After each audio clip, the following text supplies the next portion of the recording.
Minta doanya, iya, minta doanya dari semua supaya berhasil lancar. Amin. Semua media lancar, Memberitakan baik benar. memberitakan yang benar. Amin.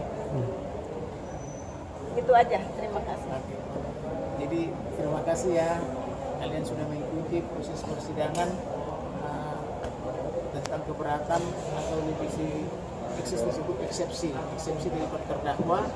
Tadi sudah dibacakan, tinggal sedikit lagi langsung dipotong sholat maghrib ya. Nah, nanti jam 6 kita akan masuk lagi, dibacakan lagi oleh Ibu Dr. Ige Farida Isa LLM. Nah, kemudian setelah itu kami juga akan membacakan eksepsi kami versi terdakwa dan versi kuasa hukum yang kedua.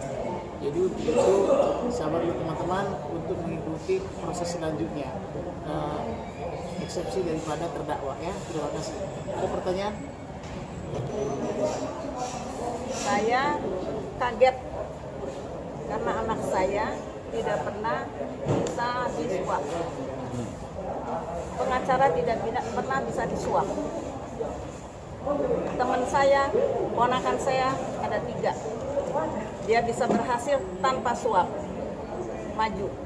Alhamdulillah selamat. Didolimin, tapi dia menang, alhamdulillah. Amin. Karena ada di tempat benar, Makanya saya terima kasih sekali sama media. Tolong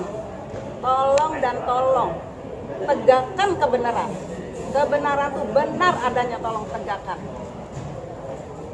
Itu aja.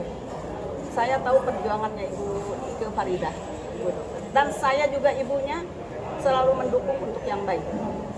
Tapi begitu di stadion lihat anak saya diborgol pakai baju itu, saya tidak tahan. Kenapa ya orang benar itu kok didolimin dan didukung sama hukum? Didukung, siapa penegak hukumnya itu mendukung sekali. Itu zolim. Allah tidak tidur menurut agama saya. Saya yakin kebenaran akan terbuka, akan terbukti.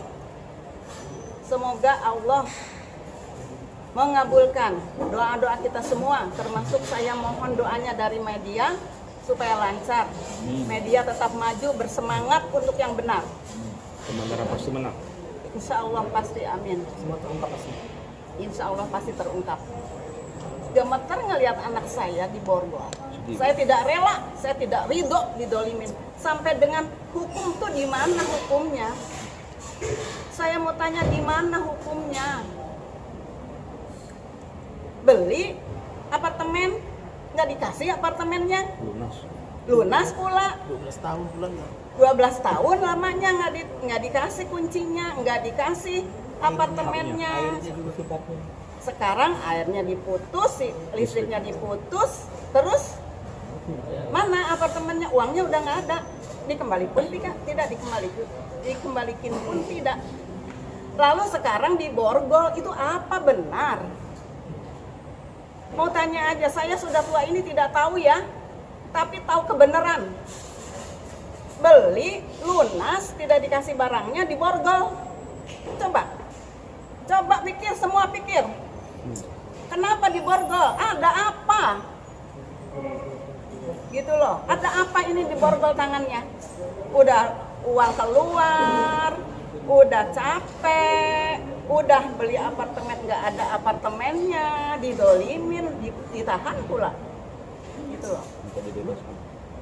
Ya saya minta pasti itu harus bebas, karena kita kan beli. Apa coba dasar hukumnya? Dipenjarakan, beli apartemen dipenjarakan, apa hukumnya, apa dasarnya? Saya mau belajar, coba yang bikin itu di hukum anak saya mau belajar hukum, saya mau belajar hukum.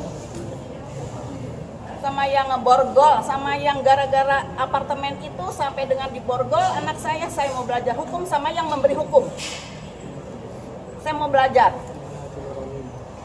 Itu tidak punya rasa, tidak punya cinta kasih, tidak punya otak, tidak punya hati. Kalau hati, ada rasa sayang, rasa kasihan, rasa sesama bangsa Indonesia, rasa semua rasa jadi satu.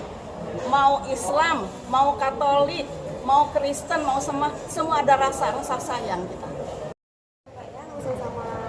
Berangkat ke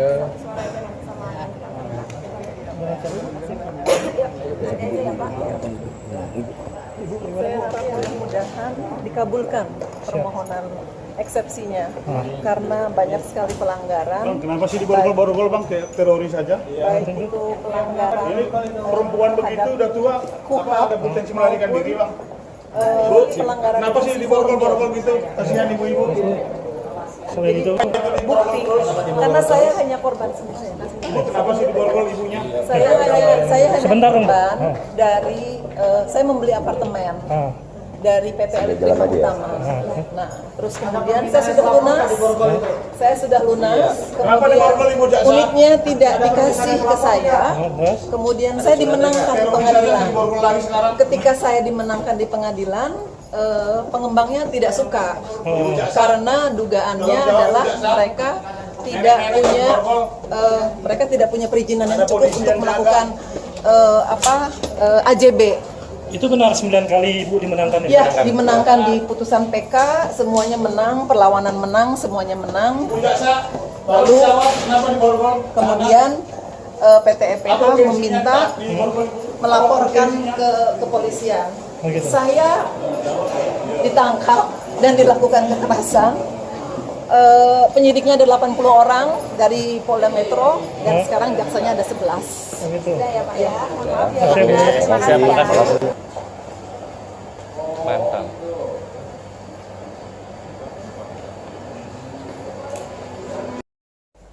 Jadi ibu ini tidak bersumpah, tapi dipaksa harus bersumpah.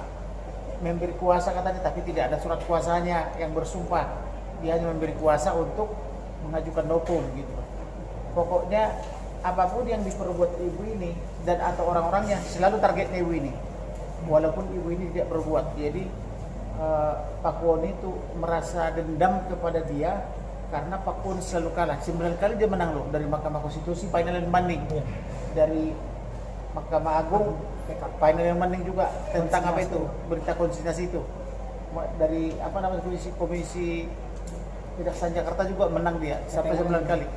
Di PT UN juga menang. Di sini juga dibuat banding juga kalah juga. Jadi apa namanya pusing kali pengusaha itu. Jadi apapun diperbuat oleh orang-orangnya ibu apa namanya Ibu Farida, pokoknya yang salah adalah Ibu Farida. Contohnya abang ini misalnya nih memberikan rilis atau saya nih, nanti yang sakit Ibu Farida. Ibu Farida terus yang di demo gitu. Padahal uangnya Ibu Farida dinikmati 3 miliar 50 juta 12 tahun lalu. Itulah kira-kira. Jadi saya minta kepada masyarakat supaya memberikan perhatian, supaya turun ke jalanan, supaya apa namanya semua berteriak keadilan. Jadi jangan diam kita. Saya juga begitu mengetahui ibu ini tersangka, langsung saya bujuk dari Jepang datang menghadap ke Polda sebenarnya. Saya terus melawan itu. Dan SP3 juga bisa P21. Kan aneh kan? SP3 tapi P21. SP3 tapi tidak diperiksa saksi, tidak diperiksa tersangka, tidak dikonfrontir tersangka dengan mantan pengacara atau saksi itu. Masa pengacara jadi saksinya dia? Pengacara itu kan udah kami ajukan di sidang kode etik. Nah, sekarang lagi banding. Jadi begitulah kira-kira kondisi negara kita ini. Hukum kita sekarang lebih berpihak kepada pengusaha yang berapa persen karena Pak Jokowi. Ini yang karena Pak Jokowi minjam dari mereka. Ini kalau Pak Jokowi tidak minjam uang mereka tidak seberingas itu. Tapi karena Pak Jokowi minjam uang mereka itu, mereka berkuasa untuk membangun IKN. Jadi ikatan apa namanya itu? Ibu kota negara itu adalah modal minjam dari pengusaha ini. Jadi suka-suka pengusaha ini kepada warga negara Indonesia. Ya, terima kasih. Bang, kalau satu lagi Bang, hasil dari tuntutan jaksa tadi gimana Bang? Tentang tuntutan jaksa ngawur semua itu. Ngawur, gak ada yang benar. Dibilang tindak pidana terjadi tahun 2020. Apa dari 2011 itu? Ngarang itu. Dan udah 12 tahun dibilang dari 2020. 2024 kan baru 4 tahun. Bisa berbeda antara jaksa dan penyidik. Jadi nggak benar. Sedikit saya tambahkan, ini dari seorang majelis ulama Jepang di Indonesia.